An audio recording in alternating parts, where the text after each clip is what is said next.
That yellow leaf you just pulled off, put it down, don't bin it yet. I know what you're doing. You're going on a hunt. You're about to pull off every slightly suspicious leaf on that plant, and by the time you're done, you're going to have a sad naked stem and no real answers. I've done it. We've all done it. And I'm going to show you 10 things I wish someone had told me before I made my peace feely look like a broom handle. Right, first one. And it's a pest situation because honestly, that's where most of us are half the time. Spider mites. Tiny, evil spin webs on the underside of your leaves, and they absolutely will level a whole plant if you ignore them.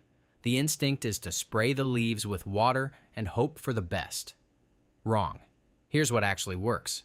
Take the whole pot, tip the plant gently upside down. Yes, really. And fully submerge the foliage in a bucket of lukewarm water with about half a teaspoon of neem oil mixed in. Hold it there for a minute, maybe 90 seconds. The mites drown. The eggs wash off. You do it again in a week to catch anything that hatched. 3 rounds, you're clear. I cannot tell you how many times this has saved my plants, and my sanity, frankly, because sitting there dabbing individual leaves with a cotton swab is not a sustainable life. Fungus gnats next, because if you haven't had them yet, you will. They live in the top layer of compost. They're more annoying than genuinely harmful, but they will drive you absolutely mental. Yellow sticky traps handle the adults. But the larvae, that's where you need to be smart.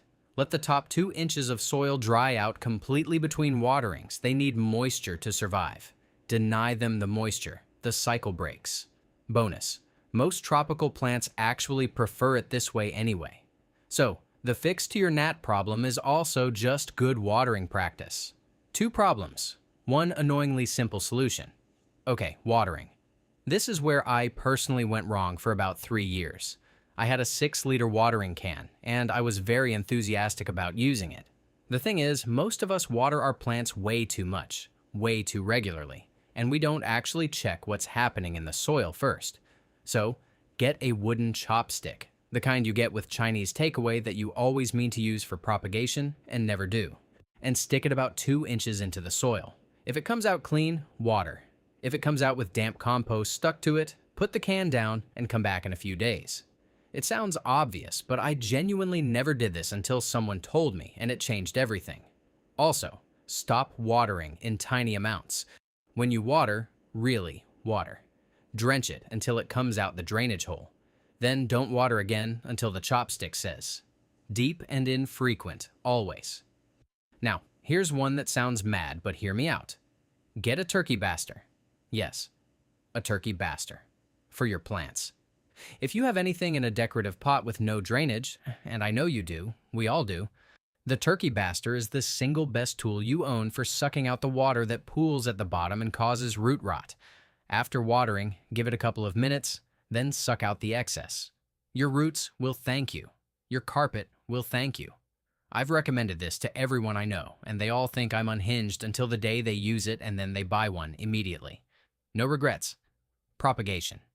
Let's talk about it, because there is a lot of misinformation floating around, and some of it had me wasting months of my life.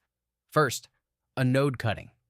That's a section of stem with a node. The little bump where a leaf grows from does not need a leaf to root. I know. It feels wrong. But the energy for root development comes from the node itself, not the leaf. A leafless node in a jar of water with some bright indirect light will give you roots, and eventually a new bud will form. When I saw that first little green nub pushing out of what was basically a stick in a glass of water, I genuinely got emotional. Embarrassing. Worth it. If you want to go properly deep on propagation methods, the perlite box setup, the cling film humidity trick, which plants root easily in water versus which needs soil. I do have a full course that covers all of it with proper step-by-step breakdowns. The link is in the description. I'll leave it there for you. Anyway, support structures, because this is one people always do too late. Wait until your plant is dramatically flopped before you stake it and you're already fighting it. Moss poles, bamboo canes, or even just a chopstick. Yes, more chopsticks, I have a problem. Pushed into the soil before the plant needs. It gives the roots something to grow toward. The plant leans in. The aerial roots find purchase. You get a tidier, happier, more upright plant, and you didn't have to wrestle it into submission when it was already enormous. Stake early. Always. Here's the myth-busting one, and I want you to really sit with this before you react. Mushrooms growing in your houseplant soil. What do? Every instinct says, pull them out. They're eating the roots. The plant is dying. Something is very wrong. Completely the wrong instinct. Mushrooms indicate the presence of mycelium in your compost, which is a sign of healthy, biologically active soil. They're feeding on the decaying organic matter in the mix, not your plant. They're actually a good sign. Yes, they look a bit alarming. Yes, the cap appears overnight and then goes weird and melts, but the correct response is to leave it be. Remove the caps if they bother you, sure, but don't rip up the root system trying to get rid of something that is actively helping your soil. I did this. It was a mistake. The mushrooms were fine, the plant was not, after I'd excavated the entire root ball for no reason. Plant labels.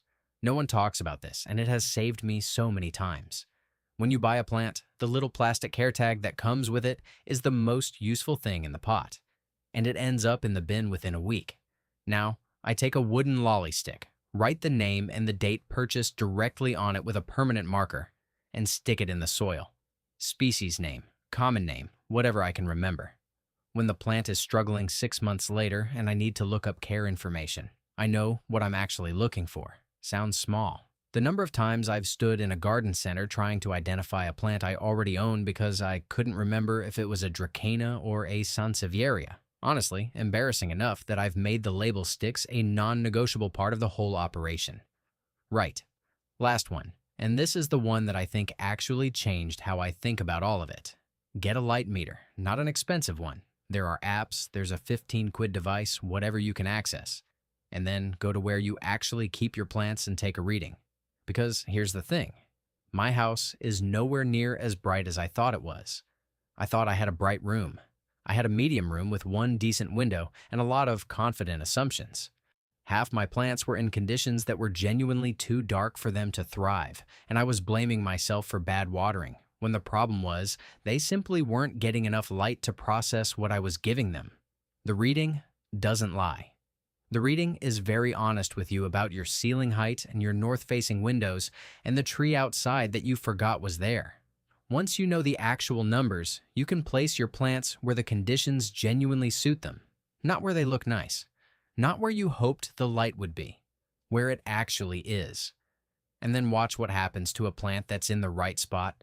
It's like someone turned him on. Suddenly, he's doing what he's supposed to do, putting out new growth like he's been on creatine. Happy in a way that none of my watering adjustments had ever managed to produce.